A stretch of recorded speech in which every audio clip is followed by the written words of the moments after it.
The sound of her laughter cut through me like a blade of ice. It wasn't the warm, melodious laugh that had once captivated me at a coffee shop 7 years ago. This was different, sharp, mocking, almost cruel. As I stood in the doorway of our bedroom, my severance letter still clutched in my trembling hand, I watched my wife of 6 years typing furiously on her phone, completely oblivious to my presence. Her face was illuminated by the blue glow of the screen. Her lips curled into a smile I hadn't seen directed at me in months. "I can't believe it," Sarah giggled, her fingers dancing across the screen. "Mark actually thinks his restructuring excuse is fooling anyone. God, he's so clueless." The words hit me like a physical blow. I had just been laid off from Vertex Technologies after 8 years of loyal service, climbing the executive ladder, sacrificing weekends and holidays. And here was my wife, not only unsympathetic but actively mocking my professional downfall to someone else. I remained frozen, my presence still undetected as she continued. "Don't worry about tonight. He'll probably be wallowing in self-pity somewhere. Come over at 8. I need something to take my mind off having to pretend I care about his career crisis." In that moment, something inside me changed. The pain was there, searing, overwhelming, but alongside it arose something colder, more calculated. I quietly backed away from the door and descended the stairs, my mind already beginning to formulate what would later become my masterpiece of retribution. I had always been the strategist, the chess player who saw 5 moves ahead. At Vertex, my colleagues had nicknamed me the Calculator for my ability to foresee market shifts and position our products accordingly. Now, those same skills would serve a different purpose. When Sarah came downstairs an hour later, I was sitting at our kitchen island, my laptop open, pretending to update my resume. I had carefully arranged my features into a mask of dejection and vulnerability. "Hey," I said, my voice deliberately hollow. "I need to talk to you about something."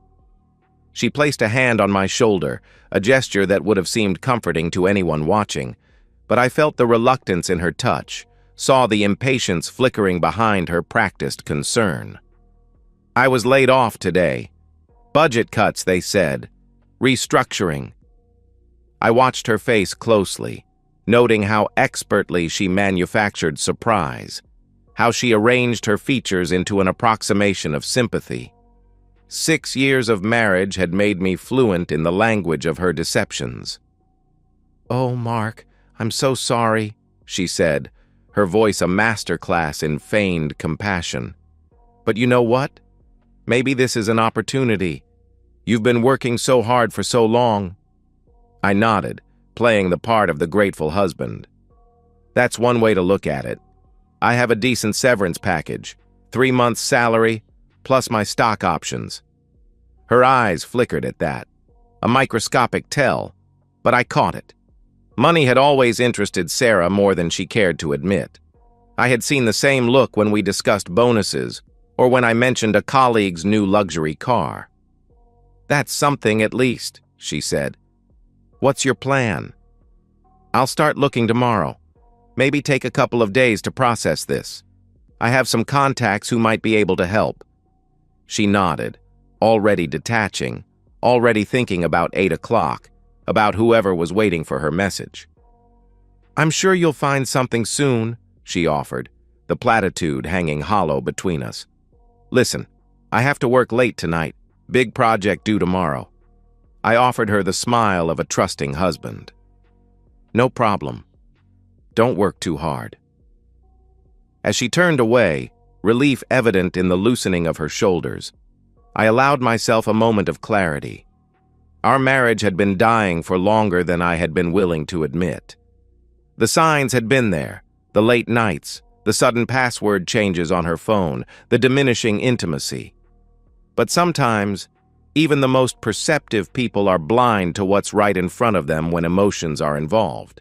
Not anymore. Now I saw everything with crystal clarity. The next morning, I began methodically executing my plan. While Sarah was in the shower, I transferred half of our savings, $175,000, into a private account she knew nothing about. It wasn't illegal. My name was on the account too. I considered it the seed funding for my revenge. I spent the next week pretending to job hunt while actually reigniting dormant connections with venture capitalists I had impressed during my time at Vertex. Brandon Weiss, in particular, had always told me to call if I ever wanted to do something disruptive. "Mark Richardson," he said when I met him for lunch at an upscale restaurant downtown. "The calculator himself. Sorry to hear about Vertex. Their loss." I laid out my proposal, carefully crafted to appeal to Brandon's appetite for both profit and drama.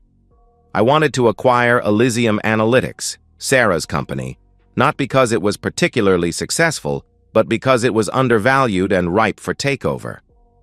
"I know their weaknesses," I explained, keeping my personal motivations concealed beneath layers of business strategy.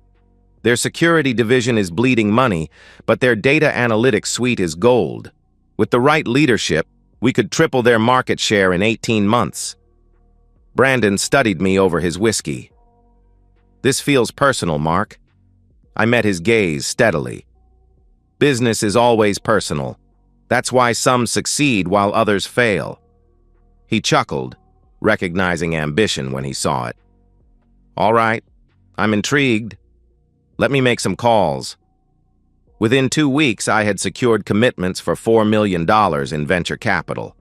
Brandon had brought in 2 other investors, both eager to be part of what they saw as a savvy market play. None of them knew the full story. None of them needed to. The acquisition began quietly, through shell companies and proxy purchasers. Elysium wasn't publicly traded, which made things more complicated but also more discreet.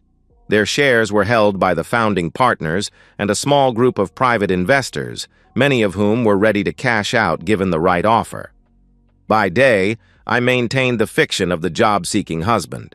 I went to networking events, scheduled interviews I had no intention of pursuing seriously, and came home with stories of promising leads. Sarah barely listened, her attention increasingly consumed by her phone and her work commitments. Our home life settled into a pantomime of normalcy. We ate dinner together 2 or 3 times a week, exchanged pleasantries about our days, and slept with a widening gulf between us in our king-sized bed. The difference was that while Sarah believed in the performance, I recognized it for the facade it was. One night, as she was preparing to leave for another late meeting, I decided to gather more ammunition. "I was thinking," I said casually, "maybe we should use some of our savings for me to start a consulting business. Just until I find something permanent." She froze momentarily, guilt flashing across her face. "I don't think that's a good idea right now. We should be conservative with our money until you're employed again." I nodded, as if considering her wisdom. "You're probably right. I checked our joint account today. The balance seemed a bit lower than I expected." The lie worked perfectly. Panic brightened her eyes before she controlled it. "I transferred some to pay off my credit card. Should have mentioned it. Sorry." Another lie to add to the growing collection. I knew exactly where our money was going. Weekend getaways disguised as conferences, expensive gifts for her lover, hotel rooms when working late wasn't convenient. I had accessed her credit card statements online using the password she didn't know I knew. The evidence was damning, but I wasn't ready to reveal my hand. Not yet. By the end of the 2nd month, the acquisition was nearly complete. I owned, through various entities, 42% of Elysium Analytics. Another 15% was controlled by Brandon and his associates, who had agreed to vote with me in board decisions. The remaining shareholders were divided and largely disinterested in governance, making my effective control of the company secure. At home, the charade continued. Sarah had grown even more distant, more brazen in her deceptions. Twice she hadn't come home until morning, offering transparent excuses about falling asleep at her friend Jen's place after working late. I accepted each lie with apparent understanding, adding it to the arsenal I was assembling against her. The final phase of my plan required precise timing. Through my network of informants, former colleagues now employed at Elysium, administrative staff who appreciated generous gift cards in exchange for information, I learned that Sarah had been using company resources to conduct her affair. Emails on company servers, inappropriate use of the corporate apartment, even billing personal expenses as business costs. It was a pattern of behavior that violated at least 6 different clauses in her employment contract. I also discovered the identity of her lover, David Callan, VP of Product Development at Elysium, married with 2 children, and directly involved in Sarah's recent promotion. The pieces were falling into place more perfectly than I could have orchestrated if I'd scripted it myself. On a Wednesday in late October, 3 months after my unceremonious exit from Vertex, the board of Elysium Analytics called an emergency meeting. As majority shareholder, I had remained anonymous until then, working through lawyers and representatives. Today would change that. Sarah left home that morning in her most professional attire, a charcoal pantsuit she reserved for important presentations. She seemed tense, anxious about the mysterious board meeting, but also excited at what she assumed might be an opportunity for further advancement. "Good luck today," I told her as she gathered her things. "I'm sure it will go well." She offered a distracted smile. "Thanks. Don't wait up. We'll probably go for drinks after to discuss the changes." I suppressed a knowing smile. "I understand. Take your time." I arrived at Elysium's headquarters an hour before the scheduled meeting. Brandon met me in the lobby, his expression a mixture of amusement and admiration. "Quite the entrance you're about to make," he said, straightening his tie. "Are you sure about this? We could work with the current management team. Transitions are always disruptive." I adjusted my cufflinks. Platinum, a gift from Sarah on our 5th anniversary. "Some disruptions are necessary for growth. Trust me on this one." The boardroom was on the 30th floor, with floor-to-ceiling windows offering a panoramic view of the city. I took my place at the head of the table, my back to the door, as the existing board members filed in. They knew only that the majority shareholder would be revealing himself and announcing changes to the executive structure. At precisely 2 p.m., the door opened one final time. I heard the sharp intake of breath, the sudden stillness that told me Sarah had entered and spotted me. I allowed the moment to stretch, savoring the shock that must be registering on her face, before slowly turning my chair. "Sarah," I said calmly, "thank you for joining us. Please take a seat." She stood frozen in the doorway, her face drained of color. "Mark?" "What? What are you doing here?" I gestured to the board members, who were watching the exchange with evident confusion. "I'm leading this meeting as majority shareholder and newly appointed CEO of Elysium Analytics." I turned to the others. "For those who don't know, Sarah Richardson is my wife, a fact that, until this moment, she didn't realize was relevant to her professional life." Sarah moved mechanically to an empty chair, her eyes never leaving my face. I could see her mind racing, calculating the implications, searching for an escape route. The strategist in me admired her composure, even as the betrayed husband in me hardened against the panic in her eyes. "As I was saying," I continued, addressing the room, "Elysium is at a crossroads. We have tremendous potential but also significant challenges. Over the next hour, I'll outline my vision for restructuring the company to maximize our strengths and address our vulnerabilities." I proceeded with a detailed presentation, demonstrating intimate knowledge of Elysium's operations, financials, and market position. The board members gradually shifted from suspicious to impressed as I identified specific inefficiencies and proposed solutions. Sarah remained silent, her initial shock evolving into a simmering anger that she struggled to contain. When I concluded the business portion of the meeting, I turned my attention directly to her. "Now, there's one additional matter to address. Mrs. Richardson, as head of marketing strategy, has been instrumental in shaping Elysium's public image. Unfortunately, She has also been engaged in activities that violate company policy and potentially expose us to significant liability. I opened a folder and slid documents across the table. Printouts of emails, expense reports, security logs, all meticulously organized and annotated. These materials document a pattern of misconduct, including misappropriation of company resources, violation of our ethics policy, and creating a hostile work environment through an inappropriate relationship with a subordinate. I turned to the board member serving as counsel. I believe these constitute grounds for immediate termination, as outlined in Section 7.3 of the Employee Handbook. The counsel, a silver-haired woman with decades of corporate law experience, reviewed the documents with practiced efficiency. Her expression revealed nothing, but the slight nod she gave me confirmed what I already knew. Mr. Richardson is correct. These violations, if proven, would warrant termination under our current policies. Sarah finally found her voice, though it trembled with barely controlled fury. This is absurd. A personal vendetta disguised as corporate governance. I'll sue for wrongful termination. I remained impassive. The evidence speaks for itself, Sarah.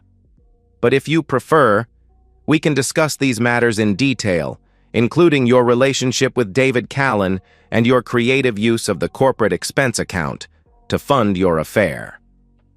At the mention of David's name, several board members exchanged glances. David was well respected within the company, his marriage and family life a regular topic of casual conversation. Sarah's face flushed with anger and humiliation. You orchestrated this entire thing just to get back at me for what, exactly? I interrupted, my voice dangerously soft. For betraying our marriage? For mocking my job loss? For lying to my face day after day? No, Sarah. I didn't orchestrate this to get back at you. I orchestrated it because I saw an undervalued company with tremendous potential, currently hampered by unprofessional behavior and ethical violations. As CEO, it's my responsibility to address those issues. I turned back to the board. Unless there are objections, I move that we terminate Sarah Richardson's employment with Elysium Analytics, effective immediately. The vote was quick and unanimous.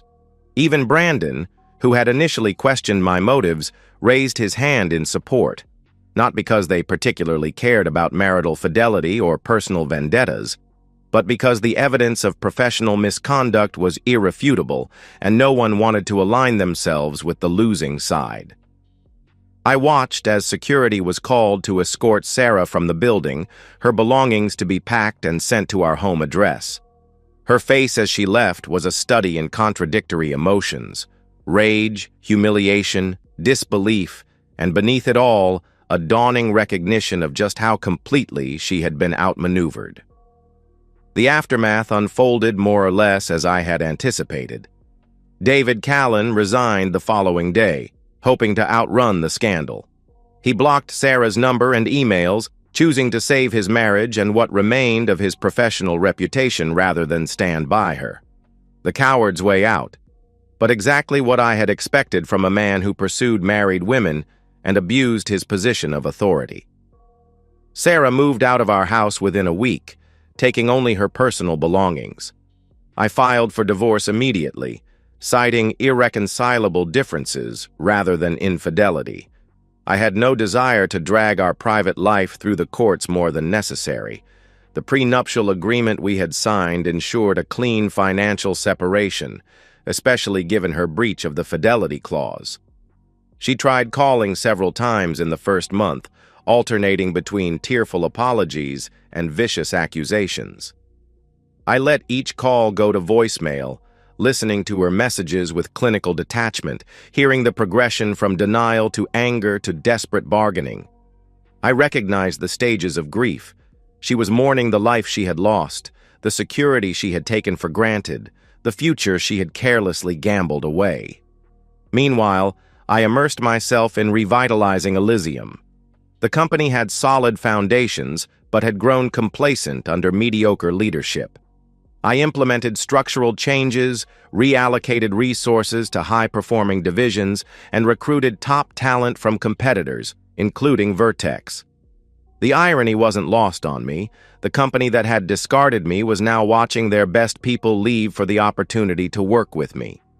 Brandon and his investors were delighted as quarterly results began to reflect our strategic shifts. Share value increased by 22% in the first 6 months under my leadership, and industry analysts who had previously overlooked Elysium were now paying attention. I occasionally heard updates about Sarah through mutual acquaintances. She had struggled to find employment in our relatively close-knit industry, her dramatic exit from Elysium following her like a shadow. She had eventually taken a position with a small firm in another state at a significantly reduced salary and title. David, I learned, had weathered the storm better, finding a role with a startup after a few months of consulting. Men like him always seemed to land on their feet, though his marriage had reportedly ended despite his abandonment of Sarah. I felt no particular satisfaction in their struggles.